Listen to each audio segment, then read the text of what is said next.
Hi friends, എല്ലാവർക്കും forest കേരളയുടെ വീഡിയോയിലേക്ക് സ്വാഗതം. നമ്മളിന്ന് മെയിനായിട്ട് നോക്കുന്നത് ഫണ്ടിങ് ടിപ്സിനെ കുറിച്ചുള്ള ഒരു ഡീറ്റെയിൽ ആയിട്ടുള്ള വീഡിയോസാണ്. ഫണ്ടിങ് ടിപ്സ് ഈ ഒരു സമയത്ത് എടുക്കാമോ അങ്ങനെയുള്ള കാര്യങ്ങളാണ് മെയിനായിട്ട് നോക്കുന്നത്. കാരണം എന്താണെന്ന് വെച്ചിട്ടുണ്ടെങ്കിൽ ഒരു ജൂൺ ടു ജൂലൈ വരെ 2 മാസക്കാലം ഫണ്ടിങ് ടിപ്സിന് കുറേ ഇഷ്യൂസ് കാര്യങ്ങളൊക്കെ ഉണ്ടായിരുന്നു.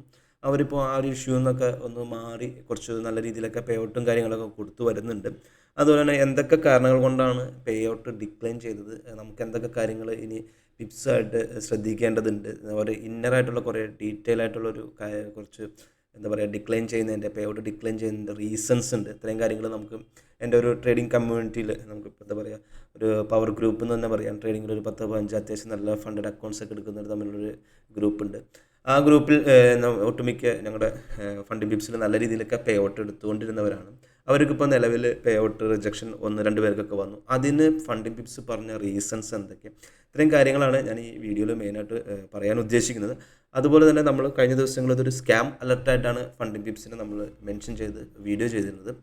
അതിപ്പോൾ നമുക്ക് ഓരോ മാസം കഴിയുമ്പോഴും ഓരോ ഫണ്ട് ആൻഡ് ഫേംസ് ഒക്കെ ആയതുകൊണ്ട് തന്നെ പല മാറ്റങ്ങളും ഫേംസിൽ അങ്ങോട്ടും ഇങ്ങോട്ടൊക്കെ വരാം. അപ്പോൾ അതുകൊണ്ട് തന്നെ ഒരു 2 മന്ത്സിന് ശേഷം കുറച്ച് നല്ല രീതിയിലുള്ള മാറ്റങ്ങൾ വന്നിട്ടുണ്ട്. അതുപോലെ തന്നെ ഫണ്ടിങ് ടിപ്സ് ചില സമയങ്ങളിലും ഡിക്ലൈനിങ്ങും വരുന്നുണ്ട്. നല്ല പേ ഔട്ടുകൾ മലയാളീസ് ആയിട്ടുള്ളവർക്ക് വേൾഡ് വൈഡ് തന്നെ നല്ല നല്ല പേ ഔട്ടുകളും ബിഗ്ഗസ്റ്റ് പേ ഔട്ടും കൊടുക്കുന്നുമുണ്ട്. അപ്പോൾ അതുകൊണ്ട് തന്നെ ഒട്ടുമിക്ക ആൾക്കാരും ഇത്രയും കാര്യങ്ങളൊക്കെ കാണുന്നത് കൊണ്ട് തന്നെ നമ്മളോട് പേഴ്സണലി ചോദിക്കാറുണ്ട്, ഫണ്ടിങ് ടിപ്സ് നമുക്ക് എടുക്കാമോ. അപ്പോൾ നിങ്ങൾ കുറച്ച് കാര്യങ്ങൾ ശ്രദ്ധിച്ചാൽ ഫണ്ടിങ് ടിപ്സിൽ നിങ്ങൾക്ക് പേ ഔട്ട് കിട്ടും. പേ ഔട്ട് ഡിക്ലൈൻ ചെയ്യുന്നതിൻ്റെ ഹിഡൻ ആയിട്ടുള്ള കുറച്ച് കാര്യങ്ങളാണ് ഞാൻ ഈ വീഡിയോയിൽ മെയിനായിട്ട് പറയാൻ ഉദ്ദേശിക്കുന്നത്. അതിൽ തന്നെ നമുക്ക് ഫണ്ടിങ് ടിപ്സിൽ നമുക്ക് പേ ഔട്ട് കിട്ടോ ഇല്ലയോ അങ്ങനെയുള്ള കാര്യങ്ങളാണ് നമ്മൾ മെയിനായിട്ട് നോക്കുന്നത്. അത് തന്നെ ഞാൻ എൻ്റെ ഒരു പേ ഔട്ട് ഹിസ്റ്ററി എടുത്തു കഴിഞ്ഞിട്ടുണ്ടെങ്കിൽ ഞാൻ നവംബറിൽ ആ സമയത്താണ്, ഒക്ടോബർ ആ സമയത്താണ് ഞാൻ ഫണ്ടിങ് ടിപ്സിൻ്റെ അക്കൗണ്ട് എടുക്കുന്നത്. ഞാൻ ഏകദേശം 14,000 USD അടുത്ത് ഏകദേശം നല്ലൊരു പേ ഔട്ട് തന്നെ ഞാൻ ഫണ്ടിങ് ടിപ്സ് എടുത്തിരുന്നു. ഫണ്ടിങ് ടിപ്സ് സ്റ്റാർട്ടിങ് സമയത്ത് അവർക്ക് ഒരു ചെറിയൊരു ഇഷ്യൂ ഉണ്ടായിരുന്നത് SL റൂൾ ഉണ്ടായിരുന്നു. ആ റൂള് മാറ്റിയതിന് ശേഷമാണ് ഞാൻ ഈ ഒരു അക്കൗണ്ട് എടുക്കാൻ തന്നെ തയ്യാറായത്. ആ അക്കൗണ്ട് എടുത്ത് നമുക്ക് പേ ഔട്ട് കാര്യങ്ങൾ 7 ഡേയ്സ് ആയിരുന്നു, 7 ഡേയ്സിനുള്ളിൽ കിട്ടിയിരുന്നു. ഒട്ടുമിക്ക സമയങ്ങളും ഓരോ വീക്കിലിയും ഞാൻ എടുത്തിട്ടുണ്ട്. നവംബർ 8-ാം തീയതി ഒരു പേ ഔട്ട് കൊടുത്തതിന് ശേഷം നവംബർ 15-ാം തീയതി കൊടുത്തിട്ടുണ്ട്. അപ്പോൾ ഈ ഒരു ആ സമയത്തൊക്കെ പേ ഔട്ട് കൊടുത്തിരുന്നപ്പോൾ നമുക്കൊരു 3:30 സമയത്ത് ഇന്ത്യൻ ടൈമൊക്കെ 3:30 കൊടുത്തിട്ടിരുന്ന പേ ഔട്ടൊക്കെ 15 മിനിറ്റിനുള്ളിൽ തന്നെ എനിക്ക് ക്രെഡിറ്റ് ആയിട്ടുണ്ട്, എൻ്റെ വാലറ്റിലേക്ക് ക്രെഡിറ്റ് ആയിട്ടുണ്ട്. അത്രയും സ്പീഡപ്പ് കാര്യങ്ങളൊക്കെ ആയിരുന്നു. അതുപോലെ എനിക്ക് എൻ്റെ പേ ഔട്ട് റിജക്ഷനോ അങ്ങനെയുള്ള കാര്യങ്ങളൊന്നും വന്നില്ല. എൻ്റെ അക്കൗണ്ട് ഞാനൊരു സ്ട്രാറ്റജി ഡിപ്ലോയ് ചെയ്തപ്പോൾ അത് ലോസിലേക്ക് പോയി എന്നല്ലാതെ നിലവിൽ എനിക്ക് ഫണ്ടിങ് ടിപ്സിൽ നിലവിൽ അക്കൗണ്ട്സ് പുതുതൊന്നും ഞാൻ എടുത്തിട്ടില്ല. ഞാനിപ്പോൾ എന്തെങ്കിലും എടുക്കാൻ വേണ്ടിയിട്ട് ഒന്ന് നോക്കുകയാണ്. കാരണം ഫണ്ടിങ് ടിപ്സ് കുറച്ച് മാറ്റങ്ങളൊക്കെ വരുത്തിക്കൊണ്ട് വരുന്നുണ്ട്. അത്രയും കാര്യങ്ങളാണ് എന്നെ സംബന്ധിച്ചുള്ളത്. ഏകദേശം 14,450 USD, ഏകദേശം 12 ലക്ഷത്തിൻ്റെ അടുത്താണ് ഞാൻ ഫണ്ടിങ് ടിപ്സിൽ നിന്ന് എനിക്ക് പേ ഔട്ടായിട്ട് കിട്ടിയത്. അപ്പോൾ അതുകൊണ്ട് തന്നെ ഫണ്ടിങ് ടിപ്സ് ഒരു സ്കാം ആണോ എന്ന് ചോദിച്ചു കഴിഞ്ഞിട്ടുണ്ടെങ്കിൽ ഫണ്ടിങ് ടിപ്സ് എന്നെ സംബന്ധിച്ച് എനിക്ക് പേ ഔട്ട് വന്നിട്ടുണ്ട്. പക്ഷേ അവരൊരു ക്ലീനിങ് പ്രോസസ്സിലായിരുന്നു എന്ന് അവരുടെ CEO ഗാലിദ് പറഞ്ഞിരുന്നു. ഞങ്ങളൊരു ക്ലീനിങ് പ്രോസസ്സിലാണ്. അവർ മെയിനായിട്ട് പേ ഔട്ട് ഡിക്ലൈൻ ചെയ്തേക്കുന്നത് എങ്ങനെയാണെന്ന് വെച്ചിട്ടുണ്ടെങ്കിൽ ലൈവ് അക്കൗണ്ട് കിട്ടിയതിന് ശേഷം ബിഗ്ഗസ്റ്റ് ലോഡ് സൈസ് ചെയ്യുന്നവർ ആദ്യം തന്നെ ഇവർ ട്രാക്ക് ചെയ്തു. ഈ ട്രാക്ക് ചെയ്തപ്പോൾ അവർ ആദ്യം തന്നെ ഒരു വാണിംഗ് മെസ്സേജ് അയക്കുകയായിരുന്നു. ഞങ്ങളുടെ സർക്കിളിലുള്ളവർക്കൊക്കെ കുറച്ച് പേര് ബിഗ്ഗസ്റ്റ് ലോട്ട് എടുത്ത് ചെയ്യുന്നവരായിരുന്നു. അവർക്കൊക്കെ വാണിംഗ് മെസ്സേജ് കറക്റ്റായിട്ട് ചെന്നു. അതിനുശേഷം അവർ അടുത്ത ഒരു പ്രോസസ്സ് ചെയ്തത് നല്ല ഈ ന്യൂസ് ട്രേഡിങ്, അതുപോലെ തന്നെ ഒരു ചെറിയ അഡ്ജസ്റ്റ്മെൻറ്റ് നടത്തുന്ന ട്രേഡുകളുണ്ട്. അത്തരം ട്രേഡർമാരെ നല്ല രീതിയിൽ ട്രാക്ക് ചെയ്തു. അവർ ഹെഡ്ജ് ചെയ്യുന്നത് അങ്ങനെയുള്ള കാര്യങ്ങളൊക്കെ ട്രാക്ക് ചെയ്തു. അങ്ങനെയുള്ളവർക്കും പേ ഔട്ട് റിജക്ഷൻ വന്നിട്ടുണ്ട്. നോർമലി ചെയ്യുന്ന നല്ല രീതിയിൽ പോയിക്കൊണ്ടിരിക്കുന്ന അല്ലെങ്കിൽ ഇപ്പോൾ ഒരു 100K അക്കൗണ്ട് ഒരു ലോട്ടൊക്കെ ചെയ്യുന്ന ആൾക്കാർക്കൊക്കെ നല്ല രീതിയിൽ തന്നെ പേ ഔട്ടും കാര്യങ്ങളും കിട്ടിയിട്ടുണ്ട്. ഞാനൊക്കെ ഒരു 1 ലോട്ടിന് മുകളിലൊന്നും ചെയ്യാറില്ല. അതുകൊണ്ട് എനിക്ക് ആ ഒരു സമയത്തും പേ ഔട്ട് റിജക്ഷൻ വന്ന് ജൂണിൽ വരെ എനിക്ക് പേ ഔട്ട് വന്നിരുന്നു. അവർക്ക് ജൂൺ സ്റ്റാർട്ടിങ്ങിലാണ് അവരുടെ പേ ഔട്ടിൻ്റെ ഇഷ്യൂസ് വന്നത്. പക്ഷെ എനിക്ക് നല്ല രീതിയിൽ പേ ഔട്ടും കാര്യങ്ങളും വന്നിരുന്നു. അതുപോലെ തന്നെ ഇനിയിപ്പോൾ അടുത്ത ഒരു ഇതെന്ന് പറയുന്നത് നമുക്ക് ഇവരുടെ ഈ ഒരു മാസത്തെ പെർഫോമൻസ് അത് വളരെ ഇമ്പോർട്ടൻ്റ് ആണ് ഏതൊരു ഫേമിനെ സംബന്ധിച്ച്. അവർ ആ ഒരു മന്തിൽ നടക്കുന്ന 30 ഡേയ്സിൽ നടക്കുന്ന പേ ഔട്ട് കാര്യങ്ങൾ നമുക്കിവിടെ നോക്കിയിട്ടുണ്ടെങ്കിൽ അറിയാം. ഫണ്ടിങ് ടിപ്സാണ് ഏറ്റവും ഫസ്റ്റിൽ വന്നേക്കുന്നത്. അതിനുശേഷമാണ് മൈ ഫണ്ടഡ് ഫ്യൂച്ചർ വന്നത്. മൈ ഫണ്ടഡ് ഫ്യൂച്ചർ നല്ല രീതിയിൽ എന്താ പറയുക ഫ്യൂച്ചർ ഇൻഡസ്ട്രിയിൽ നല്ല മാറ്റം വരുത്തിക്കൊണ്ടിരിക്കുകയാണ്. അത് നമുക്ക് അടുത്ത ദിവസങ്ങളിൽ നല്ലൊരു വീഡിയോ ആയിട്ട് തന്നെ ചെയ്യാം. ഫണ്ടിങ് ടിപ്സ് ഫസ്റ്റിലാണ്. ഇവിടെ നോക്കിയറിയാം ഏകദേശം 47 ലക്ഷത്തിൻ്റെ അടുത്ത് USD ആണ് അവർ കൊടുത്തേക്കുന്നത്. 47 ലക്ഷം USD ആണ് നിലവിൽ 30 ദിവസത്തിനുള്ളിൽ കൊടുത്തേക്കുന്നത്. അതുപോലെ തന്നെ അവർ 7 ഡേയ്സിൽ അവരുടെ പേ ഔട്ട് ഹിസ്റ്ററി നോക്കുമ്പോൾ ഫണ്ട് ആൻഡ് നെക്സ്റ്റ് ഫസ്റ്റിലേക്ക് വന്നേക്കാണ്. ഫണ്ട് ആൻഡ് നെക്സ്റ്റിന് തൊട്ട് താഴെ മൈ ഫണ്ടഡ് ഫ്യൂച്ചർ വന്നിട്ടുണ്ട്, തൊട്ട് താഴെ ഫണ്ട് ബിപ്സ്. 7 ഡേയ്സിൻ്റെ ഹിസ്റ്ററി നോക്കുമ്പോൾ അതുപോലെ തന്നെ ഇതിൽ 5 ഇയേഴ്സിൻ്റെ ഒക്കെ ഉണ്ട്. 5 ഇയേഴ്സൊക്കെ മിക്കവരും കാർഡ് പേയ്മെൻറ്റ് എന്നൊരു ഓപ്ഷൻ ഉണ്ട്. വിസ ഉള്ളവർക്കാണെന്നുണ്ടെങ്കിൽ അവർ കാർഡിലേക്ക് അക്കൗണ്ടിലേക്ക് ഇട്ട് കൊടുക്കുന്ന ഒരു ഓപ്ഷനാണ്. ഇത് റൈസ് വഴി മാത്രം എടുക്കുന്ന പേ ഔട്ടിൻ്റെ ഹിസ്റ്ററിയാണ്. അതുകൊണ്ട് തന്നെ പല കമ്പനികളും ടോപ്പിലേക്കും താഴത്തേക്കും വന്നാൽ അവരുടെ ഒരു ക്രെഡിബിലിറ്റി അനുസരിച്ചും വ്യത്യാസമുണ്ട്. 5 ഇയേഴ്സാണ് ശരിക്കും നല്ല രീതിയിൽ പേ ഔട്ട് കൊടുക്കുന്നത്, അവർ തൊട്ട് താഴെയാണ്, അങ്ങനെയുള്ള കുറച്ച് കാര്യങ്ങളൊക്കെ ഉണ്ട്. അതേപോലെ തന്നെ ആൽഫ സെക്കൻഡിലായിരുന്നു, ഫണ്ട് ബിപ്സ് ആയിരുന്നു കുറച്ച് മുമ്പ് ഇതിൽ. അങ്ങനെ ഓരോ മാറ്റങ്ങളും കാര്യങ്ങളൊക്കെ വന്നിട്ടുണ്ട്. അതുപോലെ തന്നെ ആൽഫയെ മറ്റൊരു ഒരു ബ്ലാക്ക് ഹിസ്റ്ററിയിലേക്ക് വരുത്തേണ്ട സമയം ആയിട്ടുണ്ട്. അപ്പോൾ അത്രയും കാര്യങ്ങൾ ഞാൻ അടുത്ത വീഡിയോയിൽ ചെയ്യാം. അപ്പോൾ നമുക്ക് പേ ഔട്ടുമായി ബന്ധപ്പെട്ട കാര്യങ്ങൾ ഫണ്ട് നെക്സ്റ്റ് ആണ് 7 ഡേയ്സിൽ ഫസ്റ്റായിട്ട് വന്നേക്കുന്നത്. അതുപോലെ തന്നെ മൈ ഫണ്ടഡ് ഫ്യൂച്ചർ ശ്രദ്ധിക്കണം, അവർ നല്ല രീതിയിൽ ഫ്യൂച്ചർ ഇതിൽ നല്ല രീതിയിൽ പേ ഔട്ട് കൊടുത്തു വരുന്നുണ്ട്. പിന്നെ 3rdiലേക്കാണ് ഫണ്ട് ബിപ്സ് വന്നത്. പക്ഷേ 7 ദിവസത്തെ ഇത് നമ്മൾ നോക്കേണ്ടതില്ല. പക്ഷേ അവർ 30 ഡേയ്സിൽ നമുക്ക് ഫണ്ട് ബിപ്സ് തന്നെയാണ് ഏറ്റവും ബെസ്റ്റായിട്ട് നിൽക്കുന്നത്. ഇനി ഫണ്ടിങ് ടിപ്സിൻ്റെ പ്ലാൻസിലേക്ക് വന്നു കഴിഞ്ഞാൽ, funding tips June to July വരെ ഒരു ക്ലീനിങ് പ്രോസസ്സായിരുന്നു. അദ്ദേഹം ട്വിറ്ററിൽ ഇട്ടിരുന്നത്, എനിക്കൊരു ഓഗസ്റ്റ് ആകുമ്പോഴത്തേക്കും 5000 നല്ല ട്രേഡേഴ്സിനെ മാത്രം മതി, അല്ലാത്തവരെല്ലാവരും പുറത്തേക്ക് പോവുക എന്നുള്ള രീതിയിലാണ് അവർ പറഞ്ഞിരുന്നത്. അങ്ങനെ ഓവർ ട്രേഡ് ചെയ്യുന്നവർ അങ്ങനെയുള്ളവരൊന്നും അദ്ദേഹത്തിന് താല്പര്യമില്ല എന്ന് പറഞ്ഞു. അദ്ദേഹം അതുകൊണ്ട് തന്നെ കുറേ റൂൾസിൽ കുറേ മാറ്റങ്ങൾ അദ്ദേഹം വരുത്തി. ആദ്യം തന്നെ അദ്ദേഹം മാറ്റം വരുത്തിയത് 2 മിനിറ്റ് ഹോൾഡിംഗ് എന്ന് പറയുന്ന ഒരു സംഭവം, ഇത്ര നേരം ഹോൾഡ് ചെയ്യണം എന്നുള്ളൊരു റൂള് കൊണ്ടുവന്നു. അദ്ദേഹം അത് കുറച്ച് നമുക്ക് അവരൊന്ന് ട്രാക്കിലേക്ക് വന്നപ്പോൾ ആ ഒരു റൂളിന് ചെറിയ മാറ്റങ്ങളൊക്കെ വരുത്തിയിട്ടുണ്ട്. അതുപോലെ തന്നെ ലോഡ് സൈസ് ലിമിറ്റേഷൻസ് അത് ഇപ്പോഴും അദ്ദേഹം ഉണ്ട്, എന്നാലും വലിയ കുഴപ്പമില്ലാത്ത രീതിയിൽ തന്നെയാണ് അത് കൊണ്ടുപോകുന്നത്. നമുക്ക് അവരുടെ റൂൾസിലേക്ക് ആദ്യം നോക്കിക്കഴിഞ്ഞ് കഴിഞ്ഞാൽ, കൺസിസ്റ്റൻസി റൂൾ ഓരോ സ്റ്റെപ്പ് ബേസ് ചെയ്തിട്ടാണ്. 1 സ്റ്റെപ്പ് ഓരോ സ്റ്റെപ്പിൻ്റെയും അവരിപ്പോൾ അതുപോലെ തന്നെ 3 തരത്തിലുള്ള പ്ലാൻസും കാര്യങ്ങളൊക്കെ ചെയ്തിട്ടുണ്ട്. തുടക്കത്തിൽ അവർ ആകെ ഒരൊറ്റ പ്ലാൻ ഉണ്ടായിരുന്നുള്ളൂ. ജൂൺ ടു ജൂലൈയിൽ അവർ ഏകദേശം 3 പ്ലാനുകൾ പുതിയതായിട്ട് അവതരിപ്പിച്ചിട്ടുണ്ട്. നമുക്കത് സ്റ്റെപ്പായിട്ട് തന്നെ നമുക്ക് നോക്കാം. ഇനിയിപ്പോൾ ഡിസിപ്ലിൻ കൺസിസ്റ്റൻസി റൂള് പെട്ടെന്നൊന്നും ആരും ട്രേഡിങ്ങടുത്ത് ഭയങ്കര പെട്ടെന്നൊന്നും ക്വിക്കലി പ്രോഫിറ്റബിൾ എടുക്കാൻ നോക്കുന്നവരൊക്കെ അവർ പ്രത്യേകം വാച്ച് ചെയ്യുന്നുണ്ട്. അത് ഓരോ പ്ലാൻസും അനുസരിച്ച് വ്യത്യാസമുണ്ട്. അതുപോലെ pay out profit split pay out റൂളും അവർ കൊണ്ടുവരുന്നു. ചൊവ്വാഴ്ച എന്നുള്ളതൊരു ഇൻഡസ്ട്രിയിലെ ഏറ്റവും വലിയൊരു ഇതായിട്ടാണ് അവർ കൊണ്ടുവന്നത്. ആ ഒരു ഫസ്റ്റ് ട്യൂസ്ഡേ തന്നെ എന്തോ ദുബായിൽ ഹോളിഡേ ആയതുകൊണ്ട് തന്നെ കുറേ പേർക്ക് പേ ഔട്ട് പെൻഡിങ്ങും വന്നു. അപ്പോൾ അങ്ങനെ വന്നപ്പോൾ പെട്ടെന്നൊരു റൂമർ വന്നു, ഫണ്ട് ബിപ്സ് പൂട്ടി പോകാമെന്ന് അങ്ങനെയൊക്കെ. പക്ഷേ സത്യത്തിൽ അവിടെ ഒരു ഹോളിഡേ ആയതുകൊണ്ട് പേ ഔട്ട് റിലീസ് ചെയ്യാൻ പറ്റിയില്ല എന്നുള്ളതായിരുന്നു. അപ്പോൾ അത് നല്ലൊരു റൂളായിരുന്നു. അതിനുശേഷം അവർ കൊണ്ടുവന്നത് നമുക്ക് 60% ഇത്ര പെർസെൻറ്റേജ് ഇത് ചെയ്ത് ഇത്ര ദിവസം, 80% ഇത്ര ദിവസം, അങ്ങനത്തെ കുറച്ച് മാറ്റങ്ങളും കാര്യങ്ങളൊക്കെ അവർ കൊണ്ടുവന്നു. അവരുടെ പുതിയതായിട്ട് വന്നിരിക്കുന്ന പ്ലാൻസ് ആണെന്നുണ്ടെങ്കിൽ അവർക്ക് ഫണ്ടിങ് ടിപ്സും ഫണ്ടിങ് ടിപ്സ് എക്സ് എന്ന് പറയുന്ന 2 രീതിയിലുള്ള കാര്യങ്ങളാണ് അവർ കൊണ്ടുവന്നേക്കുന്നത്. ഫണ്ടിങ് ടിപ്സിൽ തന്നെ നമുക്ക് 1 സ്റ്റെപ്പ് ഉണ്ട്, 2 സ്റ്റെപ്പ് ഉണ്ട്, 3 സ്റ്റെപ്പ് ഉണ്ട്. അത് 5K മുതൽ ഏകദേശം 100K വരെയുള്ള അക്കൗണ്ട് സൈസാണ് നിലവിലുള്ളത് ഫണ്ടിങ് ടിപ്സിൽ. അതുപോലെ തന്നെ മാച്ച് ട്രേഡർ സോഫ്റ്റ്വെയർസ് ആണെങ്കിൽ match trader, C trader, trading video, ട്രേഡറിലൊക്കെ. ഇതിൽ ഞാൻ നിങ്ങളത് പ്രിഫർ ചെയ്യാൻ പറയുന്നത് സി ട്രേഡർ തന്നെയാണ്. മാച്ച് ട്രേഡർ ഭയങ്കരമായിട്ട് ഇഷ്യൂസ് ഉണ്ടായിരുന്നൊരു സംഭവമാണ്. അതിപ്പോഴും ചില കമ്പനികൾ എന്താ പറയുക, ദ ഫണ്ടഡ് ട്രേഡർ എന്ന് പറഞ്ഞ കമ്പനി പൂട്ടിപ്പോകാൻ തന്നെ കാരണം മാച്ച് ട്രേഡറായിട്ടുള്ള ടൈപ്പിലുണ്ടായിരുന്ന ഒരു ഇഷ്യൂ ആയിരുന്നു. നമുക്ക് ട്രേഡിങ്ങിന് ഓപ്പോസിറ്റ് പോകുന്ന ഒരു ഇതുണ്ടായിരുന്നു. ലൈവ് ചാർട്ടിൽ മാർക്കറ്റ് അപ്പിലേക്കാണെന്നുണ്ടെങ്കിൽ പക്ഷേ മാച്ച് ട്രേഡർ യൂസ് ചെയ്തിട്ടുണ്ടെങ്കിൽ താഴത്തേക്ക് പ്രൈസ് മൂവ്മെൻറ്റ് ഉണ്ടായി. അങ്ങനെ മാച്ച് ട്രേഡറിൽ ഒരു ഇഷ്യൂ ഉള്ളതുകൊണ്ടാണ് ദ ഫണ്ടഡ് ട്രേഡർ ഭയങ്കരമായിട്ടുള്ള കുറേ ഇഷ്യൂസ് പെട്ടെന്ന് വന്നത്. അവർ രണ്ടാമത് തിരിച്ചു വരുന്നതിൻ്റെ പാതയിലായിരുന്നു. അപ്പോൾ അതിനിടയ്ക്ക് അങ്ങനെ ഒരു സംഭവം സംഭവിച്ചത്. അപ്പോൾ അതിനുശേഷം സി ട്രേഡർ കൊണ്ടുവന്നു. സി ട്രേഡർ നല്ലൊരു പ്ലാറ്റ്ഫോമാണ്. നമുക്ക് പ്രത്യേകിച്ച് MT5 ഒക്കെ യൂസ് ചെയ്ത് ശീലിച്ചേക്കുന്ന ആൾക്കാർ, നമ്മളൊക്കെ കാലങ്ങളായിട്ട് MT5 തന്നെ യൂസ് ചെയ്ത് പെട്ടെന്ന് സി ട്രേഡറിലേക്ക് മാറുമ്പോൾ കുറേ ബുദ്ധിമുട്ടുണ്ട്. ആ ബുദ്ധിമുട്ട് നമുക്ക് കുറച്ച് നാളത്തേക്ക് ഉണ്ടാവുള്ളൂ. അത് കഴിഞ്ഞ് നമ്മൾ ഫെമിലിയർ ഇത് യൂസ് ചെയ്ത് ഇതായിട്ട് വരികയാണ്. അപ്പോൾ നമുക്ക് കുഴപ്പമില്ലാണ്ട് വരും. അതുപോലെ തന്നെ ഇവരുടെ ഡെസ്ക്ടോപ്പിലെ പ്ലാറ്റ്ഫോം പക്കയാണ്. ഞാൻ മൊബൈലിൽ ഞാൻ അത്ര യൂസ് ചെയ്യാത്ത ആളായതുകൊണ്ട് എന്നാലും കുഴപ്പമില്ലാത്ത രീതിയിൽ എനിക്ക് ട്രേഡ് ലോക്കർ ചില സമയത്ത് കുറച്ച് ഇഷ്യൂസ് ഉണ്ടായിരുന്നു.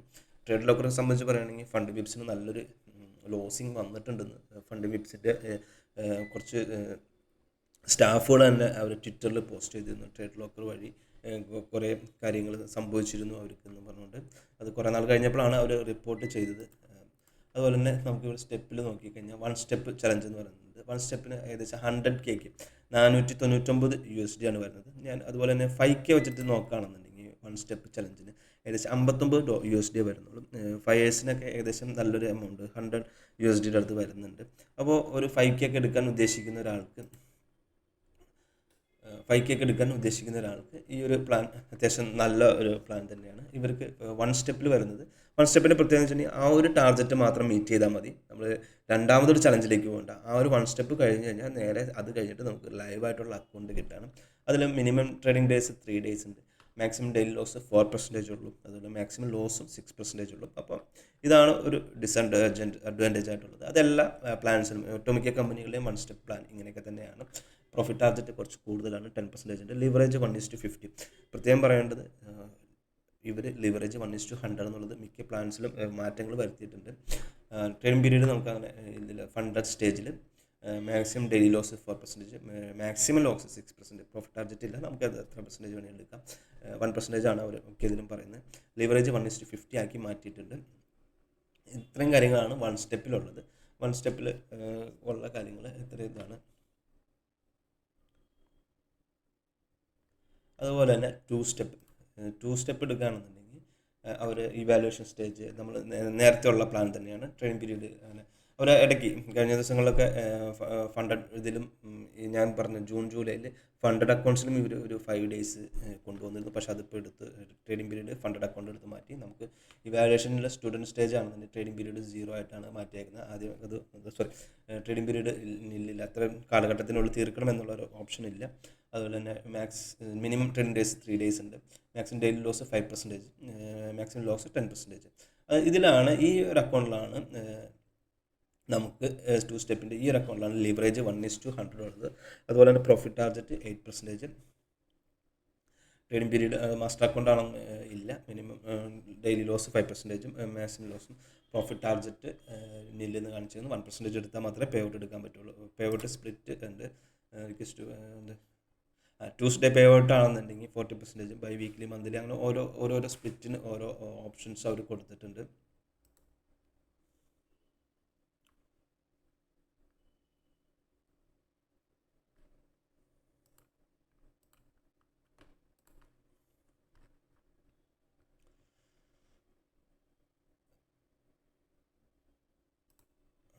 ഓക്കെ, ഇവിടെ ഉണ്ട് ബൈ വീക്ക്ലി, മന്ത്ലി, അങ്ങനെ ഓരോരോ ഓപ്ഷൻസ് ഉണ്ട് ഇതിൽ. അതുപോലെ തന്നെ അടുത്തൊരു സ്റ്റെപ്പ് 3 step ചലഞ്ചാണ്. 3 step ചലഞ്ച് ഇവരും കൊണ്ടുവന്നതും ഈ ഒരു ജൂൺ ജൂലൈ സമയത്ത് തന്നെയാണ് കൊണ്ടുവന്നത്. അതിലും ട്രേഡിംഗ് പീരീഡിന് ഇല്ല, ഇത്ര പീരീഡ് ഉണ്ട്. പണ്ടൊക്കെ ഫേമസിൽ 30 ദിവസത്തിനുള്ളിൽ തന്നെ തീർക്കണമെന്നുള്ളൊരു ഓപ്ഷൻ ഉണ്ടായിരുന്നു. ഇത്രയും കാര്യങ്ങളാണ് ഉണ്ടായിരുന്നത്, അത് മാറ്റിയിട്ടുണ്ട്. Minimum trading days 3 days, 4%. First student phase അത് തന്നെ മാക്സിമം ലോസ് 6%. Profit target 5%. അതിനുശേഷം പ്രാക്ടീഷണർ അക്കൗണ്ടിലേക്ക് വരുന്നത് 3 ചലഞ്ചാണ് കേട്ടോ. 3 സ്റ്റെപ്പ് നമ്മൾ വിൻ ചെയ്യണം, എന്നാൽ മാത്രമേ അക്കൗണ്ടിലേക്ക് വരുള്ളൂ. അപ്പോൾ ഒരു 100K അക്കൗണ്ടിന് 349 ഇത് ശരിക്കും അത്രയും നമുക്ക് ഉപയോഗപ്പെടുത്താൻ പറ്റിയ ചലഞ്ചോ അല്ലെങ്കിൽ ആരും ചൂസ് ചെയ്യാണ്ടിരിക്കുന്നതായിരിക്കും കുറച്ച് ബെറ്റർ എന്നാണ് എൻ്റെ ഒരു കാഴ്ചപ്പാടിൽ ഞാൻ പറയാം. $349 കൊടുത്ത് 2 സ്റ്റെപ്പ് ആകുമ്പോൾ 444 $100 വേണ്ടിയിട്ട് നമ്മൾ ഭയങ്കര കഷ്ടപ്പെടണം, നല്ല പണിയെടുക്കണം.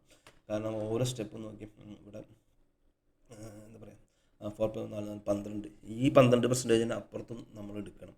അപ്പോൾ 2 പ്രാവശ്യമായിട്ട് എടുത്ത് വെച്ചാൽ മതി, അങ്ങനെ കാര്യമുണ്ട്. അതുപോലെ തന്നെ 1:50 ലിവറേജ് ഉള്ളൂ. ഇവർ ലിവറേജ് നല്ല രീതിയിൽ മാറ്റം വരുത്തിയിട്ടുണ്ട്.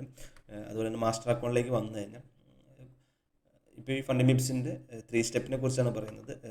ട്രേഡിംഗ് പീരീഡ് ഇല്ല. അതുപോലെ തന്നെ maximum loss 4%, maximum loss 6%, daily loss 4%, profit target 1% target ആവണം. പിന്നെ ട്യൂസ്ഡേ പേ ഔട്ട് ആണെന്നുണ്ടെങ്കിൽ നമുക്ക് നെക്സ്റ്റ് ഡേ പേ ഔട്ട് കൊടുക്കാം. ഇപ്പോൾ തിങ്കളാഴ്ച മാസ്റ്റർ അക്കൗണ്ട് കിട്ടുകയാണെന്നുണ്ടെങ്കിൽ ചൊവ്വാഴ്ച തന്നെ പേ ഔട്ട് കൊടുക്കാം. വെഡ്നസ്ഡേ ക്യാൻ റിക്വസ്റ്റ് അടുത്ത ഇപ്പോൾ മാസ്റ്റർ അക്കൗണ്ട് ബുധനാഴ്ച, ചൊവ്വാഴ്ച കഴിഞ്ഞിട്ട് ബുധനാഴ്ച ആവണമെങ്കിൽ അടുത്ത ട്രേഡിംഗ് ഡേയ്സ് ട്യൂസ്ഡേ നമുക്ക് കൊടുക്കാം. ഈ ഒരു ചലഞ്ച് അത്രയും വർത്തായിട്ട് എനിക്ക് തോന്നുന്നില്ല. കാരണം നല്ല അത്യാവശ്യം നല്ല ഇതുണ്ട്, പണിയെടുക്കേണ്ടതുണ്ട്. അപ്പോൾ അതുകൊണ്ട് അത്ര ഇതായിട്ട് തോന്നുന്നില്ല. ഫണ്ട് ടിപ്സ് എക്സ് എന്ന് പറഞ്ഞൊരു പ്ലാൻ ഉണ്ട്, 2 സ്റ്റെപ്പ് മോഡൽ തന്നെയാണ്. അതൊരു സിംഗ് മോഡൽ തന്നെ കൊണ്ടുവന്നേക്കുന്നതാണ്. അതിൽ പ്രോഫിറ്റ് ടാർഗറ്റ് കുറച്ച് കൂടുതലാണ്, ഏകദേശം 10% എടുക്കണം സ്റ്റുഡൻറ്റ് ഫേസിൽ. ട്രെയിനിങ് പീരീഡിന് ഇല്ലാണ്, ബാക്കിയെല്ലാം സെയിം പോലെ തന്നെ. Maximum loss 8%. നമുക്ക് ലോസ് ഇവിടെ മിനിമൈസ് ചെയ്തിട്ടുണ്ട് നേരത്തെ 2 സ്റ്റെപ്പിനേക്കാളും. 2 സ്റ്റെപ്പ് നോക്കട്ടെ, ഇല്ല ഇവിടെ 2 സ്റ്റെപ്പിന് 8000 ഉള്ളൂ. അപ്പോൾ ഏകദേശം സെയിം ആണ്. ഞാൻ പെട്ടെന്ന് 10% ഒക്കെ ഉള്ളത് ആൽഫ ക്യാപിറ്റലൊക്കെയാണ്. അപ്പോൾ ഇവിടെ വന്ന് നോക്കിയപ്പോൾ മാക്സിമം ലോസ് 8% വരെ വരുത്താവുന്ന ഇതുള്ളൂ. പ്രോഫിറ്റ് ടാർഗറ്റ് കൂടുതലാണ്. അപ്പോൾ അതൊരു പ്രശ്നമാണ്. പ്രാക്ടീഷണർ അക്കൗണ്ടിലേക്ക് വരുമ്പോൾ 8%ലേക്കും വരുന്നുണ്ട്. ലിവറേജും കുറച്ചിട്ടുണ്ട്. ഈ കൺസിസ്റ്റൻസി റൂൾ വളരെ ശ്രദ്ധിക്കേണ്ടതാണ്.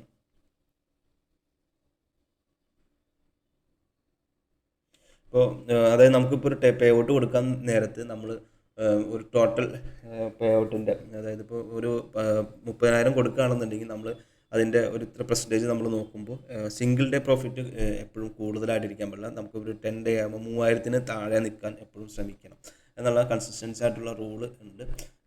ആ ഒരു റൂള് ഫണ്ട് ബിപ്സ് എക്സ് എന്ന് പറയുന്ന അക്കൗണ്ടിലാണ് ഉള്ളത്. അതുപോലെ തന്നെ ഫണ്ട് ബിപ്സിൻ്റെ 2 സ്റ്റെപ്പ് എടുക്കുന്നതായിരിക്കും നിങ്ങൾക്ക് എപ്പോൾ നല്ലതായിട്ട് എനിക്ക് തോന്നിയ ഒരു കാര്യം. ഇത്രയും പ്ലാൻസും കാര്യങ്ങളൊക്കെയാണ് ഫണ്ട് ബിപ്സിന് ഉള്ളത്. ഇനി ഞാൻ പറയുന്ന കാര്യം വളരെ ശ്രദ്ധിച്ച് കേൾക്കേണ്ട ഒരു കാര്യമാണ്.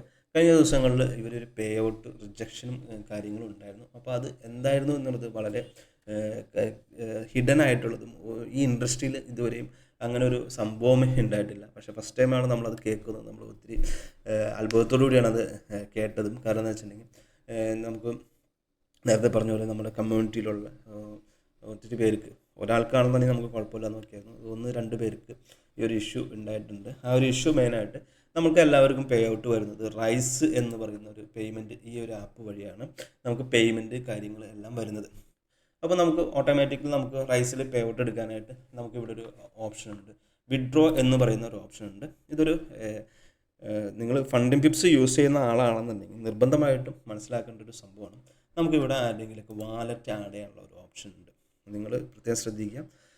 നിങ്ങൾ ഫണ്ട് ബിപ്സിൽ നിങ്ങൾക്ക് അക്കൗണ്ട് ഉണ്ടെന്നുണ്ടെങ്കിൽ അതുപോലെ തന്നെ ഫണ്ട് ബിപ്സിൽ പേ ഔട്ട് എടുത്തേക്കുന്ന മറ്റൊരാളുടെ വാലറ്റ് ID ഒരു കാരണവശാലും ഫണ്ട് ബിപ്സിൽ ശ്രദ്ധിച്ചേക്കാം. ഫണ്ട് ബിപ്സിൽ പേ ഔട്ട് എടുത്തേക്കുന്ന ആൾക്കാർ അക്കൗണ്ട് നമ്പറോ അതുപോലെ തന്നെ വാലറ്റ് ID യോ, USDയുടെ വാലറ്റ് ID യോ, കോയിൻ ബേസിൻ്റെ വാലറ്റ് ID യോ ഒരു കാരണവശാലും നമ്മുടെ ഓൺ റൈസിൽ ഒരിക്കലും ആഡ് ചെയ്യരുത്. വേറെ ഒന്നും കൊണ്ടല്ല, കഴിഞ്ഞ ദിവസങ്ങളിൽ ഒരു 5000 USD എടുത്തും 10,000 USD എടുത്തും ഇവർ ഡിക്ലൈൻ ചെയ്തതിൻ്റെ ഒരു റീസൺ എന്താണെന്ന് വെച്ചിട്ടുണ്ടെങ്കിൽ, നമ്മൾ അക്കൗണ്ട് ഹാൻഡ്ലിങ് ചെയ്യുന്നുണ്ടെന്ന് പറഞ്ഞത്. എൻ്റെ ഫ്രണ്ട് അക്കൗണ്ട് ഹാൻഡ്ലിങ് ചെയ്യുന്നുണ്ട്. അപ്പോൾ ഇൻ്റർവ്യൂ ഉണ്ടായിരുന്നു. ഇൻ്റർവ്യൂ ജൂണിൽ വിളിച്ചു, ജൂലൈ ആയപ്പോഴാണ് ഇൻ്റർവ്യൂ ചെയ്തത്. ആ സമയത്ത് ഇവർ വന്നില്ല. വീണ്ടും മെസ്സേജ് അയച്ചു, പേ ഔട്ടിന് വേണ്ടിയിട്ട് അയച്ചപ്പോൾ വീണ്ടും ഇൻ്റർവ്യൂവിന് വിളിച്ചു. ആ ഒരു സമയത്താണ് ഇവർ പറയുന്നത് നിങ്ങൾ മറ്റ് ആളുടെ അക്കൗണ്ട് ഹാൻഡിൽ ചെയ്യുന്നുണ്ട്. അപ്പോൾ സ്വാഭാവികമായിട്ടും ആൾ പറഞ്ഞു അദ്ദേഹം നല്ലൊരു പ്രോ ട്രേഡറാണ്, ഞാൻ ഇങ്ങനെ അക്കൗണ്ട് ഹാൻഡിൽ ചെയ്യുന്നില്ല, നിങ്ങൾക്ക് വേണമെന്നുണ്ടെങ്കിൽ എൻ്റെ ട്രേഡ് കാര്യങ്ങളെല്ലാം നോക്കാം, ഞാൻ വീഡിയോ അയച്ചുതരാം, അങ്ങനെ എല്ലാ കാര്യങ്ങളും. അവർ ഇൻ്റർവ്യൂവിൻ്റെ അവസാന ടൈമിലാണ് പറയുന്നത് നിങ്ങളുടെ വാലറ്റ്, ഇതിനു മുമ്പ് ഫണ്ടിങ് ബിപ്സിൽ പേ ഔട്ട് എടുത്തിരുന്ന ഒരാളുടെ വാലറ്റിലേക്ക് ക്യാഷ് ഈ കോയിൻ ബിനാൻസ് ട്രാൻസ്ഫർ ചെയ്തിട്ടുണ്ടെന്ന് പറയും. ആ ഒരു റീസൺ കൊണ്ട് തന്നെ അദ്ദേഹത്തിൻ്റെ ഏകദേശം 10,000 USD അവർ കൊടുത്തില്ല. അപ്പോൾ നിങ്ങൾ ശ്രദ്ധിക്കണം, നിങ്ങളുടെ റൈസിൻ്റെ വാലറ്റിൽ റൈസും പിപ്സും തമ്മിൽ നല്ല റിലേഷൻ ഉണ്ട്. അപ്പോൾ അതുകൊണ്ട് തന്നെ റൈസിൻ്റെ വാലറ്റിൽ നിങ്ങൾ ഒന്ന് ശ്രദ്ധിക്കേണ്ട കാര്യം, ഇപ്പം എൻ്റെ റൈസ് അക്കൗണ്ടാണ്, മറ്റൊരാളുടെ അക്കൗണ്ട്, ഇപ്പോൾ ഒരു സുധീഷ് എന്ന് പറയുന്ന ഒരാൾ പേ ഔട്ട് ഇതിനു മുമ്പ് എടുത്തേക്കുന്ന ഒരാളാണെന്നുണ്ടെങ്കിൽ അവർ പേ ഔട്ട് റിജക്റ്റ് ചെയ്യുക എന്നുള്ളത് അല്ല വരുന്നത്. അവർ പേ ഔട്ട് കൊടുത്തു, പക്ഷേ പിന്നീട് അക്കൗണ്ട് യൂസ് ചെയ്യാനുള്ള ഓപ്ഷൻ ഇല്ലാതെയാണ് അവർ ആ പേ ഔട്ട് കൊടുക്കുന്നത്. അപ്പോൾ അത് ഒട്ടുമിക്ക ആൾക്കാർക്കും, ഞാൻ ആദ്യമായിട്ടാണ് ഞാൻ ഇങ്ങനെ ഒരു സംഭവം കേൾക്കുന്നത് തന്നെ. കാരണം വെച്ചിട്ടുണ്ടെങ്കിൽ ഇതൊക്കെ മറ്റൊരു സോഴ്സിലേക്ക് പോകുന്ന ഒരു ഇതാണ്. റൈസൊക്കെ നമ്മുടെ പേഴ്സണൽ ഡാറ്റാസ് മറ്റു കാര്യങ്ങളൊക്കെ കൈമാറുന്ന അത്ര നല്ല ഒരു ഇതായിട്ട് എനിക്ക് തോന്നിയില്ല. അപ്പോൾ അതുകൊണ്ട് അത്തരക്കാർക്ക് അവർ പേ ഔട്ട് കൊടുക്കാതെ ഒന്നും ഇരുന്നില്ല. ഒരാൾക്ക് മാത്രമാണ് പേ ഔട്ട് കൊടുക്കാതിരുന്നത്. അപ്പം അതിനകത്ത് അദ്ദേഹത്തിൻ്റെ റീസൺസും കാര്യങ്ങളും ഉണ്ടായിരുന്നു. അപ്പോൾ അതുകൊണ്ട് മാത്രമാണ് കൊടുക്കാതിരുന്നത്. പക്ഷേ മറ്റൊരാൾക്ക് റീസൺസ് കാര്യങ്ങളെല്ലാം പറഞ്ഞു കഴിഞ്ഞപ്പോൾ അവർ പേ ഔട്ട് റിലീസ് ചെയ്ത് കൊടുത്തു. ഏകദേശം 5000 USD ആയിരുന്നു. 10,000 USD കിട്ടാനുള്ള ആൾക്ക് പേ ഔട്ട് കിട്ടിയുമില്ല. അപ്പോൾ ശ്രദ്ധിക്കേണ്ടത്, നിങ്ങൾക്ക് ഇവിടെ ഡാഷ് ബോർഡിൽ ഒരു കാരണവശാലും ഫണ്ടിങ് പിപ്സിൽ ട്രേഡ് ചെയ്യുന്ന ആൾക്കാർക്കോ പേ ഔട്ട് എടുക്കുന്ന ആൾക്കാരോ നമ്മൾ അങ്ങോട്ട് ചിലപ്പോൾ ഇനി അതും അവർ ഭാവിയിൽ നോക്കുന്നുണ്ടാവായിരിക്കും, അങ്ങോട്ട് ഇത് ചെയ്തേക്കുന്നതും ട്രാക്ക് ചെയ്തേക്കാൻ ഭാവിയിൽ. ഇപ്പോൾ നിലവിൽ പേ ഔട്ട് എടുത്തേക്കുന്ന ഒരാളുടെ വാലറ്റിൽ ഈ നമ്മൾ ഇവിടെ നിന്ന് പേ ഔട്ട് ഒന്ന് ചെയ്തു നോക്കിയതാണ്, 10 USD എന്തോ ചെയ്തു നോക്കിയതാണ് കറക്റ്റ് ആവണ്ടോ എന്ന് അറിയാനായിട്ട്. അപ്പോൾ അങ്ങനെ വന്നപ്പോൾ അവർ നിങ്ങൾ മറ്റൊരാളുടെ അക്കൗണ്ട് ഹാൻഡിൽ ചെയ്യുന്നുണ്ട്, അതുകൊണ്ട് ആണ് നമ്മൾ ഹോൾഡ് ചെയ്തതെന്നുള്ള അവർ റീസണാണ് അവർ പറഞ്ഞത്. അപ്പോൾ ഇതൊരു ഹിഡൻ ആയിട്ടുള്ള ഒരു സംഭവമാണ്, ഇതുവരെയായിട്ട് അങ്ങനെ കേട്ടില്ല. അപ്പോൾ നിങ്ങളായാലും പേ ഔട്ടൊന്നും അവർ വലിയ രീതിയിലൊന്നും പിടിച്ച് വെക്കണമൊന്നും ഇല്ല. റിലീസ് ചെയ്യാനായിട്ട് അവർ പരമാവധി ശ്രമിക്കുന്നുണ്ട്. അതുകൊണ്ടാണ് ട്വിറ്ററിലും മറ്റൊന്നും വലിയ ഇടിയും ഇതൊന്നും ഇപ്പോൾ ഇല്ലാത്തത്. ജൂൺ ടു ജൂലൈ കഴിഞ്ഞതിന് ശേഷം ഇപ്പോൾ വലിയ രീതിയിലൊന്നും ഇല്ലാത്തത് അതുകൊണ്ടാണ്. അതുപോലെ തന്നെ അവർ നല്ല രീതിയിൽ പേ ഔട്ട് കൊടുക്കുന്നുണ്ട്. ഇപ്പോൾ 30 ദിവസത്തെ ഹിസ്റ്ററി എടുത്താൽ തന്നെ നല്ല എമൗണ്ട് അല്ല കൊടുത്തത്. 47 ലക്ഷം USD എന്ന് പറയുമ്പോൾ തന്നെ നല്ലൊരു എമൗണ്ട് അല്ല അവർ പേ ഔട്ട് കൊടുത്തത്. അപ്പോൾ അതുകൊണ്ട് ഈ ഒരു കാര്യം വളരെ ഇമ്പോർട്ടൻ്റ് ആണ്. അത് നിങ്ങളത് ഓർത്തിരിക്കുക. അപ്പോൾ ഞാൻ വളരെ സിമ്പിളായിട്ട് തന്നെ പറയാം. നിങ്ങളുടെ റൈസ് അക്കൗണ്ടിൽ നിന്ന് നിങ്ങൾക്ക് പേ ഔട്ട് റിസീവ് ചെയ്തേക്കുന്നത് നിങ്ങളുടെ പേ ഔട്ട് നിങ്ങൾ മറ്റൊരാൾക്ക് ഫോർവേഡ് ചെയ്യുമ്പോൾ അദ്ദേഹം പിപ്സിൽ പേ ഔട്ട് എടുത്തേക്കുന്ന ആളാണെന്നുണ്ടെങ്കിൽ നെക്സ്റ്റ് പേ ഔട്ടിൻ്റെ സമയമാകുമ്പോൾ പയ്യെ നിങ്ങൾ പൊക്കാൻ തുടങ്ങും. അപ്പോൾ അതുകൊണ്ട് അത് വളരെ ശ്രദ്ധിച്ച് മാത്രം കൈകാര്യം ചെയ്യുക. നമുക്ക് നമ്മൾ കഷ്ടപ്പെട്ട് എടുത്ത എമൗണ്ടാണ്. ട്രേഡിങ്ങിൽ എത്ര നാളിരുന്ന ആളാണ് അത്രയും പ്രോഫിറ്റും കാര്യങ്ങളൊക്കെ വരിക എന്നുള്ളത് ഒരു ട്രേഡറെ സംബന്ധിച്ച് പെട്ടെന്ന് എല്ലാവർക്കും മനസ്സിലാവും. അപ്പോൾ നമ്മുടെ അത്രയും കഷ്ടപ്പാട് ഉള്ളതാണ്. അപ്പോൾ ഒരാൾക്ക് മാത്രമേ ഞാൻ പറഞ്ഞു, നേരത്തെ പറഞ്ഞ പോലെ ഒരാൾക്ക് മാത്രമേ പേ ഔട്ട് കൊടുക്കാതെ ഇരുന്നുള്ളൂ. അതിന് വ്യക്തമായ റീസൺസും ഉണ്ടായിരുന്നു. അപ്പോൾ ആ റീസൺസിൻ്റെ പുറത്താണ് അദ്ദേഹത്തിന് കിട്ടാൻ. മറ്റൊരാൾക്ക് ഇങ്ങനെ ഒരാൾക്ക് കൊടുത്തു, സെൻഡ് ചെയ്തു. അദ്ദേഹം 10 USD ആയിട്ട് അയച്ചിട്ടുണ്ടായിരുന്നുള്ളൂ. റീസൺ പറഞ്ഞു. അപ്പോൾ അദ്ദേഹത്തിന് പേ ഔട്ട് റിലീസ് ചെയ്ത് കൊടുത്തു. പക്ഷേ നിങ്ങൾക്ക് അക്കൗണ്ട് യൂസ് ചെയ്യാൻ പറ്റില്ല എന്നുകൊണ്ട് ടെർമിനേറ്റ് ചെയ്യായിരുന്നു. അപ്പോൾ ഇത്രയും കാര്യമാണ് നമുക്ക് പറയാനുള്ളത്.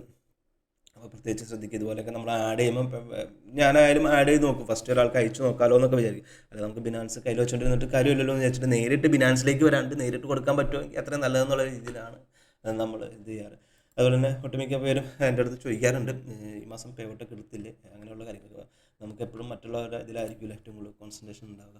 അപ്പോൾ ഞാൻ ഇതാണ് ഈ മാസം ഓഗസ്റ്റിലും ഞാൻ ജൂണിൽ ലാസ്റ്റ് എടുത്ത പേ ഔട്ട് പിപ്സിലായിരുന്നു. അത് കഴിഞ്ഞിട്ട് ജൂലൈ ടു ഇതുവരെ ഞാനൊരു പേ ഔട്ടും നിലവിൽ എടുത്തിട്ടില്ല.